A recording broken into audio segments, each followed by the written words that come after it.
Hi, welcome to another episode of TENGO UNA DUDA. My name is Mari, and in today's episode, we are talking about mental resilience and how important it is to act in spite of fear. What you're supposed to do when you don't like a thing is change it. If you can change it, change the way you think about it. Don't complain. Maya Angelou. I think one of the worst things you can do to yourself is be pessimistic. To me, pessimist is like a testament to my own disbelief in myself.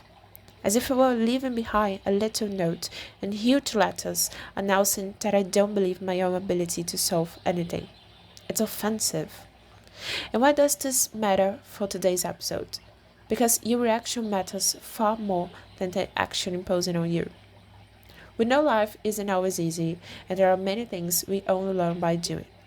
But despite being one of the biggest cliches out there, sitting around complaining and muttering about your problems doesn't get you very far. Besides, no one enjoys the company of someone who does nothing but complain. It drags everyone's spirits down. And look, it isn't easy to stay confident in what you're doing. And we know that allowing yourselves to be seen, especially when doing something new, which means being a learner and committing mistakes, isn't easy either. But somehow, the fear of doing nothing is far worse. For me at least, there's a voice inside my head nagging, do it, do it, do it, just do it. And heaven help me, I can only rest after I have done it. Nevertheless, fear does exist, but we can still act in spite of it. No one ever promises fearlessness. Did anyone promise you that? You can still do it scared. I like to believe that to become fearless, you first have to be afraid many times over. It's a bit like exposure therapy. You improve simply by doing. If it goes wrong, it goes wrong. At least I try. And I know I won't die wondering, what would it have been like if...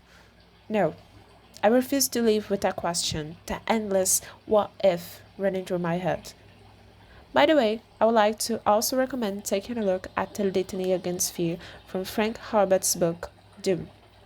Returning to the heart of the task, building confidence in yourself and the idea of doing things afraid. It's worth remembering that it's all one long process, and the process is made up of steps, such as planning, execution, rework, and maintenance. And each step has its own timing. So, cliche as it might be, we have to learn to plant and nurture the seed of patience. Rome wasn't built in a day. I could write 2 whole paragraphs on this next part, maybe even a small book about what my 14 years taught me, but it all comes down to one thing. When I was 14, I was so sad that now every time I see a ray of sunshine, hear children laughing, or watch people passing by, I believe that miracles exist, and that hope always finds its way back to you. Looking back, those years at 14 taught me how to build mental resilience. I can honestly say I went from gray to yellow. It was a process that took a while.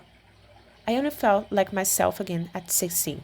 And yet, at 16, I achieved a kind of confidence that my 14-year-old self never dared to dream of. Ever since, whenever I'm feeling a little sad or exhausted, I like to start numbering everything I did. Because even when I try my hardest all day, some part of me still thinks it wasn't enough. And numbering things helps me ground myself again. So I count the big things and the small ones. The 2 hours of study, the brushing my teeth in the morning. That I go out of bed the moment the alarm went off, that I finish the task I say I would. And when you add it all up, you realize you actually did a lot of things. And that's where the relief comes in, at least for me. Rome wasn't built in a day, was it? So this act of recognizing what I did and remembering that it's all part of a process helps me rest a little easier. Rest isn't necessarily a reward, some result you only earn through hard work, something that has to be achieved, but even knowing that, I still struggle to rest. It's about having the humility to know what I'm capable of in the moment and accepting it. And only then I can rest. And This whole episode exists because, for me, in this race to make our goals real, in this constant push to grow, we tend to forget one small but vital thing that's already been done. The simple act of not giving up. Not giving up on your things, not giving up on yourself. And if we dwell only on what hasn't happened yet and hasn't been done, we give ourselves permission to despair, which does nothing to help us grow. And just to remember, stress doesn't suit you, babe. So this episode really is just a friend's advice, a reminder that simply by getting here, we already done a lot. Because maybe you're not where you want to be yet, but you're already somewhere. And perhaps not so long ago, this was the very place you were dreaming of. So recognize that you are here, that you arrived, and keep going to whatever place you want to. To close, I like to read the Litany Against Fear from them. I must not fear. Fear is the mind killer.